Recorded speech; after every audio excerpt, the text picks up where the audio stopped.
আসো মা, ভেতরে আসো। শ্রেয়া, কোথায় তুমি? এই দেখো মা চলে এসেছে। নমস্কার মা, কেমন আছেন? আপনার আসতে কোনো অসুবিধা হয়নি তো? শ্রেয়া, তুমি এসব কি ড্রেস পরেছো? আমি তোমাকে বলেছিলাম না মা আসবে, আর মা আজ থেকে আমাদের সাথেই থাকবে। কি ড্রেস পরেছো তুমি এসব? আরে আমি তো এটা পরেই ঘরে ছিলাম, তোমরা হঠাৎ করে চলে এলে তাই এটা পরে এখানে চলে এলাম। আমি এক্ষুনি চেঞ্জ করে আসছি। যাও, তাড়াতাড়ি যাও। মা চলো, ভেতরে চলো।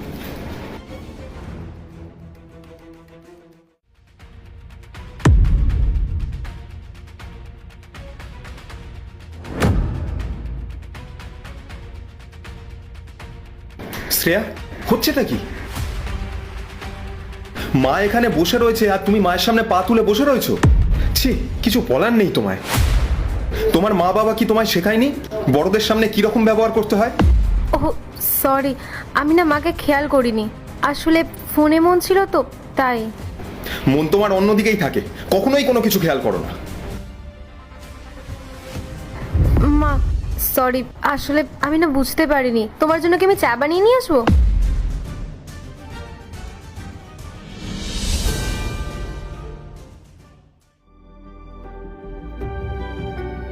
বৌমা, কি বানাচ্ছ?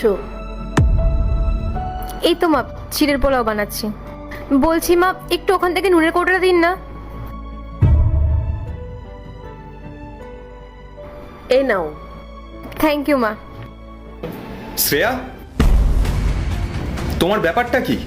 বড়দের কিভাবে সম্মান করতে হয় তুমি জানো না?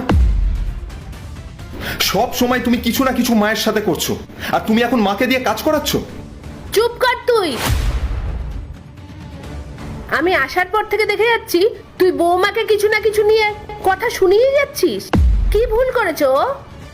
আমি রান্নাঘরে আসলাম আর ও সামান্য নুনের কৌটো দিতে বললো, তাই আমি দিলাম। এতে কি এমন হয়েছে? এই সামান্য বিষয়টার জন্য তুই বলছিস বৌমার সম্মান করতে জানে না? তুই তো অফিসে চলে যাস, তারপর বৌমা সব কাজ করে বাড়ির। আমার কত খেয়াল রাখে তুই কি সেটা জানিস? মা এই নিন, ওষুধটা খেয়ে নিন।